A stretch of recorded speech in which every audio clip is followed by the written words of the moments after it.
ಮಾಡಬೇಕಾಗಿದೆ, ಅವ್ರನ್ನ ತೆಗಿಬೇಕಾಗಿದೆ.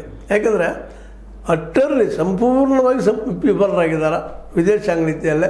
ಅದಕ್ಕೆ ಅವರನ್ನು ಬಲಿಕ ಬಕ್ರ ಮಾಡಿಕೊಂಡಿದ್ದಾರೆ ಅಂತೇಳಿ ಅವರು ವಿರೋಧಗಳು ಟೀಕಾ ಮಾಡ್ತಾಯಿದ್ದಾರೆ. ಯಾಕಪ್ಪ ಅಂತಂದ್ರೆ ಈಗ ನಾವು ಸೋತಿದ್ದೀವಿ ವಿದೇಶಾಂಗ ನೀತಿಯಲ್ಲಿ ಅಂತ ಹೇಳ್ಕೊಳ್ಳೋದ, ನಾವು ಗೆದ್ದಿದ್ದೀವಿ, ಆದರೆ ಇವ್ರು ತಪ್ಪು ಮಾಡಿದ್ದಾರೆ ಅಂತೇಳಿ ಅವ್ರ ಮೇಲೆ ಹಾಕಿ ತೆಗೆಯುವಂಥ ಪ್ರಯತ್ನ ಮಾಡ್ತಾಯಿದ್ದಾರೆ. ಅದಕ್ಕಾಗಿ ಜಯಶಂಕರ್ ಅವರ ಬದಲಾಗಿ ಶಶಿ ತರೂರ್ ಮುಂದಿನ ವಿದೇಶಾಂಗ ಮಿನಿಸ್ಟರ್ ಆಗುವಂಥ ಅಥವಾ ಮಂತ್ರಿ ಆಗುವಂಥ ಎಲ್ಲ ಸಾಧ್ಯವು ಕಂಡು ಬರ್ತಾಯಿದ್ದಾವೆ. ಆದರೆ ಇದುವರೆಗೆ ಘೋಷಣೆ ಮಾಡಿಲ್ಲ.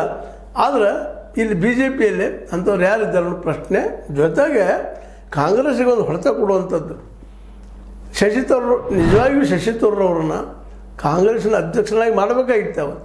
ಅವತ್ತು ಇಲ್ಲೂ ಸಹಿತ ಕಾಂಗ್ರೆಸ್ನಲ್ಲೂ ಒಂದು ನಿಮಗೆ ಗೊತ್ತದ ಪರಿವಾರವಾದದ ತಮ್ಮ ಗಾಂಧಿ ಮನೆತನಕ್ಕೆ ಯಾರು ವಿರೋಧಿಗಳು ಬರಬಾರ್ದು, ಆಗಬಾರ್ದು, ಇಂದೆಲ್ಲ ನಾಳೆ ವಿರೋಧಿ ಆಗಬಾರ್ದು ದೃಷ್ಟಿಕೊಂಡು ತಮ್ಮ ಮನೆಗೆ ಲಾಯಲ್ ಆಗಿದ್ದಂತಹ ಮಲ್ಲಿಕಾರ್ಜುನ ಖರ್ಗೆ ಅವ್ರನ್ನ ಅಧ್ಯಕ್ಷ ಮಾಡಿದರು.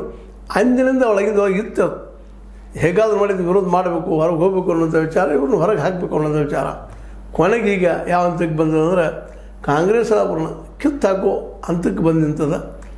ಅದಕ್ಕಾಗಿ ಆ ಒಂದು ಕಿತ್ತಾಕೋ ಸಂದರ್ಭದಲ್ಲಿ ಅವ್ರನ್ನ ನಮ್ಮ ಪಕ್ಷಕ್ಕೆ ತೊಗೊಂಡು ಅವ್ರನ್ನ ವಿದೇಶಾಂಗ ಮಿನಿಸ್ಟರ್ ಮಾಡಬೇಕು ಅನ್ನೋದು ಮೋದಿ ಅವರ ಒಂದು ತಂತ್ರಗಾರಿಕೆ.